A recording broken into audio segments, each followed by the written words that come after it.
Right. The next speaker is Codrin. He is an architect and an engineering lead here at Levi9 as well. And the topic is going to be the following. It sounds as follows: AI for all, hosting your own free LLM. Free is very important here, isn't it? So Codrin is going to showcase how to use open source AI like Meta's LLaMA 3.1 model to run your own local ChatGPT powered chat and then demo AI assisted coding for free. Well, it's going to be near free, isn't it? I mean, there's nothing that is free, as they say, but we'll see how that goes. So we'll also explore the current state of open source AI tools and stable diffusion and things like that. So there's going to be a few of them. Um, Another aspect of the speech is going to be how the limitation are going to impact the future and the potentiality how this is going to go. The reminder is to use Slido to ask questions. There's going to be another link for Slido, just a heads up. And again, after the Q&A session, the best question is going to receive a prize. Or well, the person that asked that question is going to receive a prize. And Codrin is the one who is going to choose the best question. So, Codrin, I welcome you to the stage. Hey. Hello, hey everyone. Nice to meet you.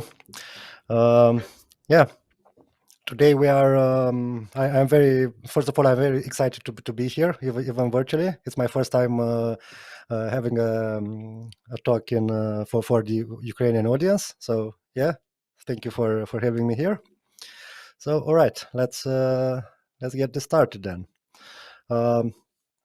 Like Dmytro said, I'm Codrin. I'm an engineering lead at Levi9. I have more than a decade of experience, and I consider myself like a hacker of all things. I used to work on free AWS case studies, and sometimes I cook because people have to eat, right?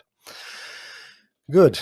And one of my one of the topics that constantly interested me during the years is machine learning. Machine learning, or nowadays mostly called AI or something with AI in it, is a domain where a lot of research has happened for a while, but mostly on a academic setting.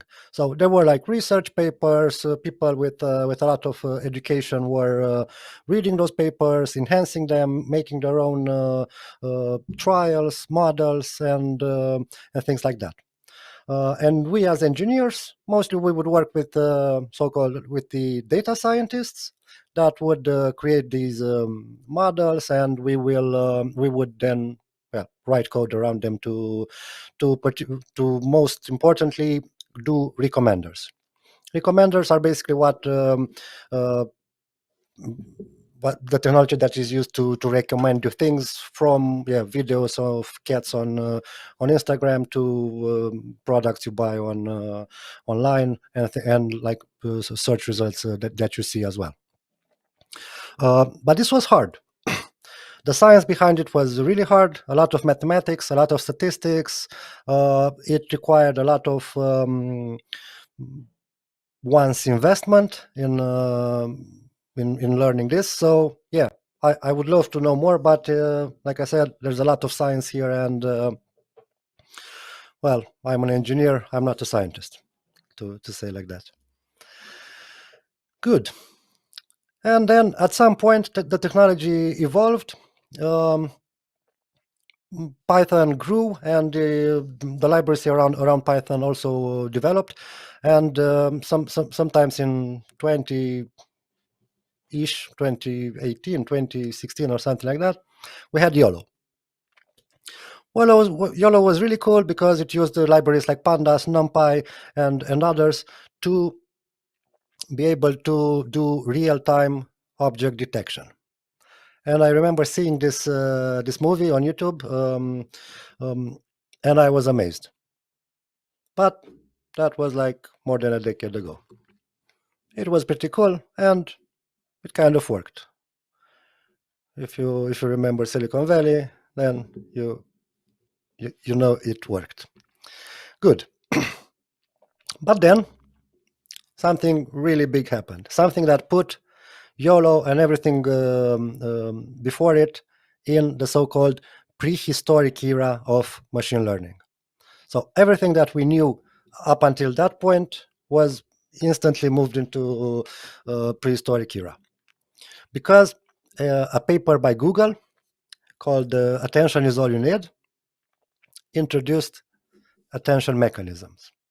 This is a really complicated way of basically adding context to text, to the words surrounding other words.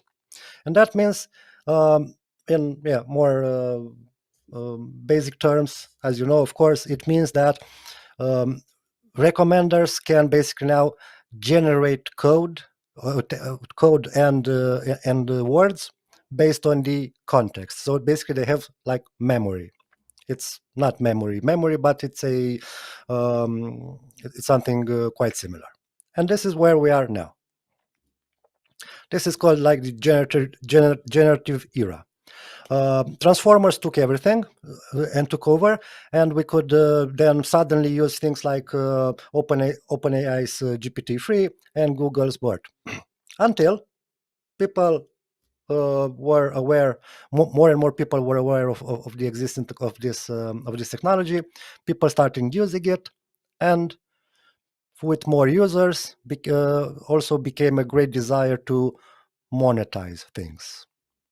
And that's when Gen AI kind of stopped being free. As some of you might know already, OpenAI created ChatGPT. The usage is paid, model is closed source. We don't know how it works or how it's built. Google has DALL-E, or had DALL-E before ChatGPT, also a closed source model that you also have to pay to get more credits to use it. And then 2 years ago, Microsoft invests $10 billion more into OpenAI. At that point, that was the largest investment in AI ever that I was aware of, and that meant that a lot of people started investing even more money into AI because that was the next great thing, as you all know. But then we have a problem. Using AI, because I want to use AI. I want to use AI. I've been using it for the past 2 years. I use it in my daily work, both in coding and in writing all sorts of things. I need to write, but they cost money. And I'm from the Balkans, so I'm poor. I don't have money. I don't want to pay. Then the second part is that most of these models, they live in some cloud somewhere, and unless you pay more to get like some special licenses, your code and your prompts are being used for further enhancement of those models. And in a commercial setting, this kind of doesn't sound so right. If you agree, right? Because our customers' code is proprietary, so sending it to some random provider, just doesn't work. But then 2 years ago, like I said, Stable Diffusion appeared. That was an open source model, basically a complete ripoff of DALL-E that allowed you to generate images locally or on any hardware. And it was free. It was really good. It still is really good, and it is being actively developed. And then Meta, or Facebook, appeared and open sourced LLaMA. LLaMA is their alternative to ChatGPT, which is quite good, quite competent, and it was made available completely free, so everyone everywhere could use it. In the same period, Facebook also launched CodeLaMA, which allowed us to write code, to use LLaMA for code, but you don't actually need that, as I will try to show you a bit later. Good. So one really cool application of all this technology and generative AI is in coding. You can, because as you probably already used some of them or have used some of these tools in the past, they are quite nicely integrated with our IDEs. So they live right in the code, and they generate code as you type. Sometimes with better results, sometimes with less than great results. But hey, if like two suggestions out of 5 are good, I'm happy. It's good enough. So and this ecosystem simply exploded. There's now tens, if not hundreds, of different models that we can choose from, all open source and all free, just how I like it. Good. And then one guy created LLaMA C++. This is basically the technology that is being used by pretty much everyone nowadays in order to run these Gen AI models. And of course, this is also open source, and it's written in C++. Nice. But even with all the generative AI in the world, I'm still afraid to write C++ and, God forbid, try to build a C++ project. So yeah, maybe there is an even better way. And there is. This is called Ollama. So now, if you go online, you just search for Ollama. All you have to do is click download, and you have a Llama CPP instance running locally on your computer. It can work on anything. So it can work on a Mac, a Windows laptop with or no dedicated GPU. It can work on I don't know, your phone, everything. Well, or versions of Llama CPP. Um, we have been using it, or I have been using it on my Mac and on my desktop, which has like an RTX GPU. If you have an NVIDIA card, the speed and performance will be way improved, but it works quite nicely on a Mac as well, as you will see shortly. Good. And this is how it looks like. Let's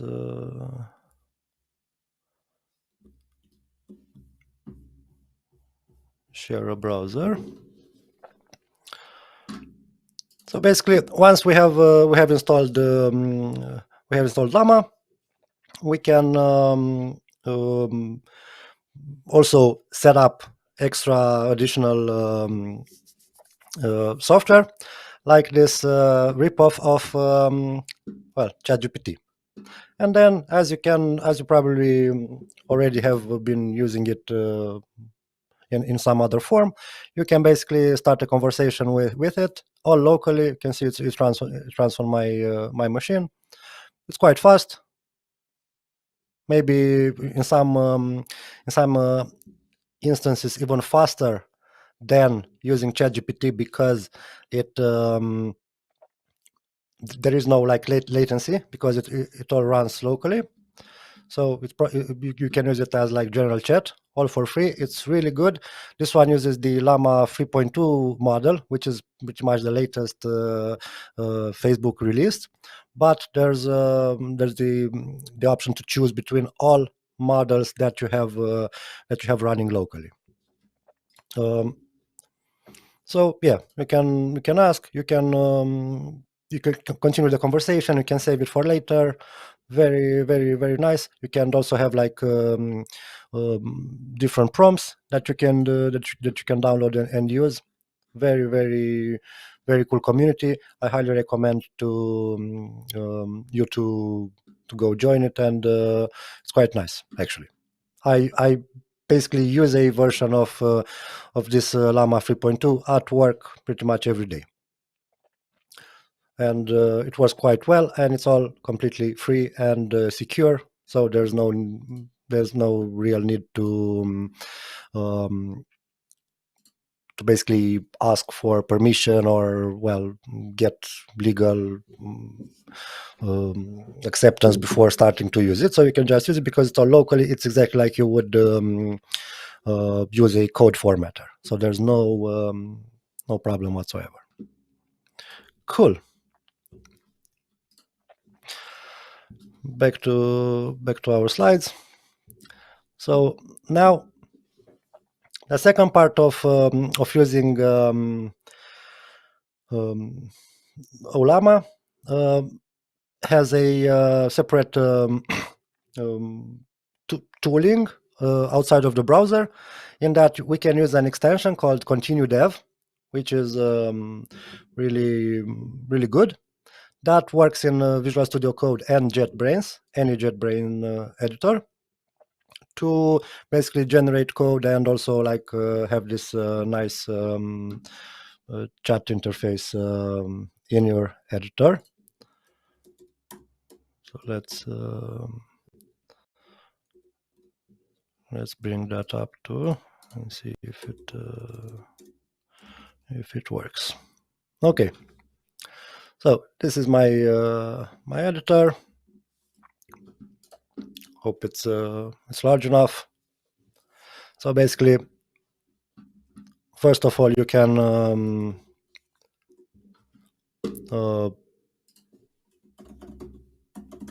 add some prompts, whatever you want here. Generate an array of 5 mock users in Python, and it will hopefully work. It basically starts generating exactly like you would well, hopefully expect. But this is also nice because you have like code completion in your editor close to where the action is, so you can do things like this. Or the second part, which I also like very much, this is like a disclaimer. This is a very simple code, so there's not much that I can demo, but hopefully you get the idea. So basically, I have like a numbers array. Say if I want to do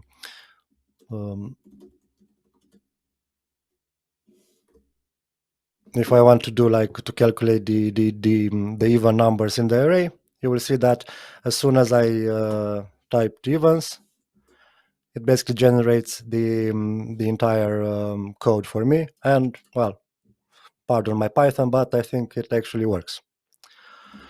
Yeah, the same happens in JavaScript as well. So there's no limitation to the programming language that you can use. There are, I mean, of course, there are, because the size is a limit. We're not like, not all programming languages are included. Some of them are missing, but you get pretty decent results if you code in like popular programming languages. So that should work just fine. Cool. So yeah, this is basically if you heard about Continue Dev, this is like a really this is basically the technology behind Cursor. So Cursor is like a more integrated a better built integration between Ollama and Continue Dev. It's very similar. If you were to use Cursor, you would probably see some similarities here. But there's also cool things like you can add the entire project to the context, and it will also try to have context across multiple files.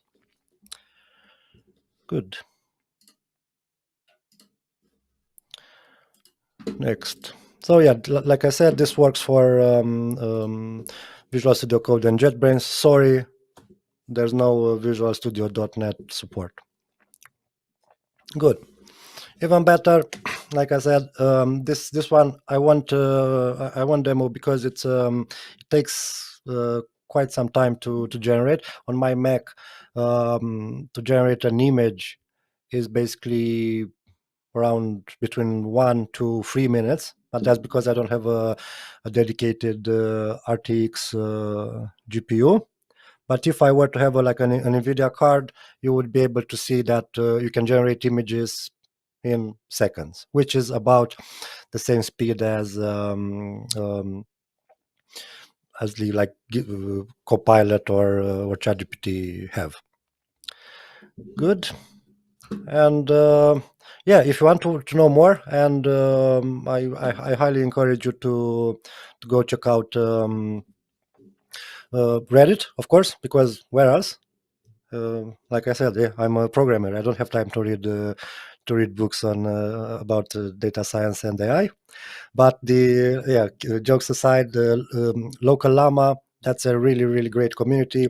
They have all sorts of benchmarks, all sorts of leaderboards, so you can basically go there and quickly find a lot of information if you're stuck or if you have any questions or curiosities.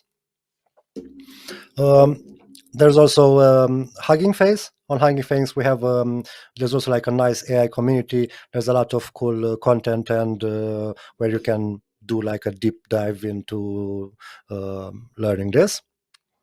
There are also other alternatives to running everything locally, because yeah, if you have like a pretty crappy PC or laptop, well, you will have like a pretty slow speed, but still not terrible.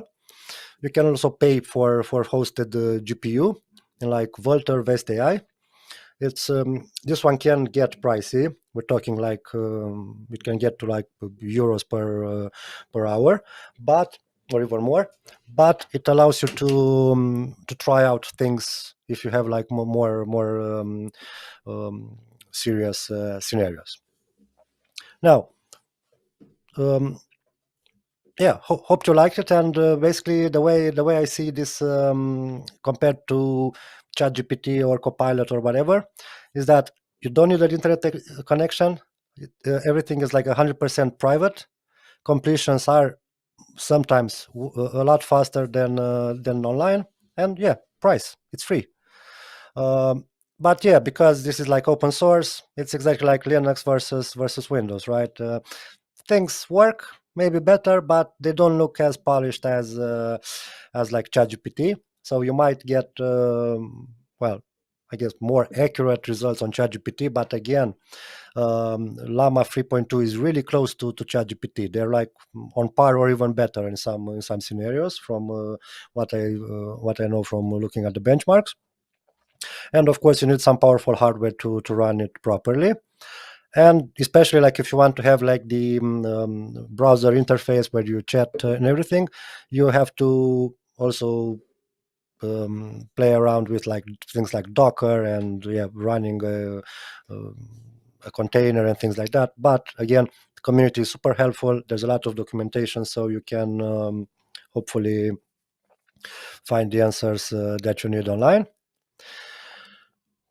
This solution actually was so working so well. It pretty much yeah, completely blew my expectations.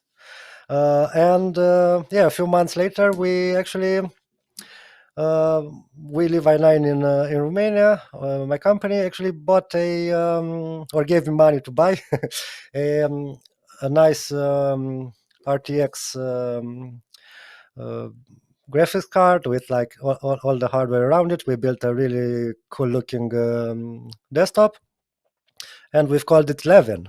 And now everyone in my company uses it locally for work. We have around well, close to like a quarter of our colleagues that are using it on a daily or weekly basis. So it's quite popular, and hopefully it will become even more popular moving forward. Yeah, this hardware is not like really high end. It's like a mid range or like yeah low range gaming grade desktop. So it can run games, but it can also run um, local AI and generative AI models on it. Pretty cool. Yes, and this is basically what you get if you generate yeah images around. You want to generate images about around llama. Um yeah, thank you very much, and yeah, keep on being awesome. And if there are any questions, let me know. Perfect. Thank you, Codrin, for the presentation and for the Thank you. speech in general. I mean, Lovely as always. We do have some questions, indeed. The audience has got a Yay. few, and let's try and go through them, at least through some of them. Just take a look at the time. Yes, we do have time. Lovely, lovely. So the first question is going to be the following. So, what is the best way to connect a model like this to the outside world? And are there any security threats? Very good question. Because this Ollama exposes like an API, you would expose it to the public exactly like you do with like a regular API. So ideally through some dedicated web server like Nginx. That's how we did it. We put Nginx on top. We have different routes. We have a separate route for code completion and another one for the web interface. So you just go to whatever you need. And yeah, basically anything other than Nginx you don't need.